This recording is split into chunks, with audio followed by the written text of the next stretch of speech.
अरे इनके उद्योगपति दोस्त आपके घर आके आपके लिए सिलेंडर खरीदेंगे? जहां जहां रोजगार का मौका था इन्होंने खत्म कर दिया। नौकरियां मिलती थी, रोजगार मिलता था पीएसयू से। इसीलिए पंडित जवाहरलाल नेहरू का जो नजरिया था उस समय कि बड़े बड़े पीएसयू बनाए ताकि जनता को रोजगार मिले, आज वो पीएसयू बिक गए हैं, निजी बन गए हैं। उसमें ना आरक्षण मिलेगा और ना रोजगार मिलेगा। आपको खेती किसानी से रोजगार मिलते थे और पूरे देश भर में किसान को इतना कमजोर बना दिया है कि वो बेचारा कमा नहीं पा रहा है। डीजल में जीएसटी, पेट्रोल में जीएसटी, खाद महंगी, सब चीज महंगा, गुजारा नहीं हो रहा किसानों का।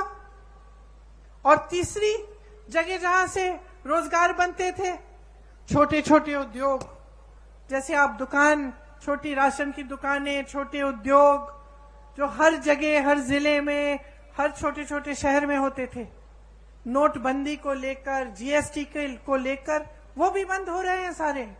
तो रोजगार देंगे कहां से ये लोग? इनको कोई दिलचस्पी नहीं है आपकी भलाई में। ये सिर्फ चाहते हैं कि सारी देश की संपत्ति इनके बड़े बड़े उद्योगपति दोस्तों को मिल जाए ताकि उनके जरिए उनकी पार्टी में डाला जाए और चुनाव पे वो पैसे फेंक फेंक के चुनाव जीत सके। ये उनका मकसद है, सत्ता में रहना।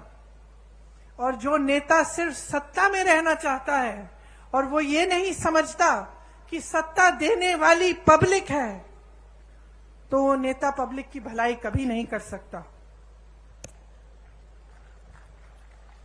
आज बघेल जी ने कहा कि यहां पे प्रधानमंत्री जी आकर कहते हैं कि अगर देश भर में धान खरीदी का सबसे ज्यादा यहां पे दाम मिलता है तो उनकी बदौलत है।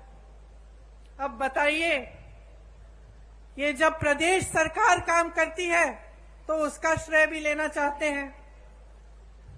इससे उनकी नीयत दिखती है। मैं उत्तर प्रदेश से आती हूं, मैं इनसे पूछना चाहती हूं, बनारस में धान खरीद का क्या दाम है? बनारस तो इन्हीं की जगह है, वहीं से चुनाव लड़ते हैं। क्या वहां पे दे रहे हैं जितना यहां छत्तीसगढ़ में मिल रहा है आपको धान के लिए? मैं पूछना चाहती हूं कि उत्तर प्रदेश में 1200-1400 का दाम क्यों मिल रहा है? फिर अगर आप ही देने वाले हैं तो सबसे पहले तो अपनी जगह दीजिए ना बनारस में। जगह जगह जाके प्रधानमंत्री जी कहते हैं कि मेरा गारंटी, मोदी का गारंटी। और दुनिया क्या कहे? क्या कहे दुनिया इस मोदी जी के गारंटी का कि जब आपने 15 लाख का गारंटी दिया था, हमारे खाते तो आज तक खाली हैं। ये आपका गारंटी क्या है? आपने कहा था कि आप करोड़ों रोजगार देंगे, क्या हुआ? तमाम नौजवान बेरोजगार खड़े हैं आपके केंद्र सरकार में, इतने पद खाली हैं, आपने भरे ही नहीं। कहां गई आपकी गारंटी? कौन सी खोखली गारंटी है? आपने कहा था बेरोजगारी को मिटाएंगे। आज 45 साल में सबसे ज्यादा बेरोजगारी हमारे देश में आपकी बदौलत है। जब आपसे सवाल पूछे जाते हैं तब आप कोई नई गारंटी निकाल देते हैं। ये ऐसी बात है कि आप जब दुकान में जाते हैं और कुछ खरीदते हैं, दुकानदार आपको चाइना माल दे देता है, कहता है कि इसकी 10 साल की गारंटी है। घर जाते हो 10 दिन में टूट जाता है। यही है खोखली गारंटी मोदी जी की। कोई गारंटी नहीं है। ये जो भरोसा लिखा है ना, ये भरोसा टूट गया है इनमें।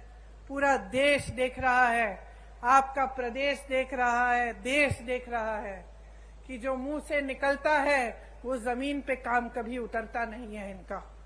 कुछ कुछ कहते रहते हैं, लेकिन जब कार्य करने का काम होता है, विकास करने का काम होता है, तो क्या होता है? बड़ी बड़ी इमारतें बनती हैं, नया संसद बन रहा है 20,000 करोड़ का, हॉल बन रहे हैं 27,000 करोड़ के, लेकिन आपका विकास नहीं हो रहा है। आपके पैसे, आपकी संपत्ति आपसे छीनी जा रही है, गरीबों से छीन कर अमीरों को दी जा रही है, बड़े बड़े उद्योगपतियों को सींचा जा रहा है।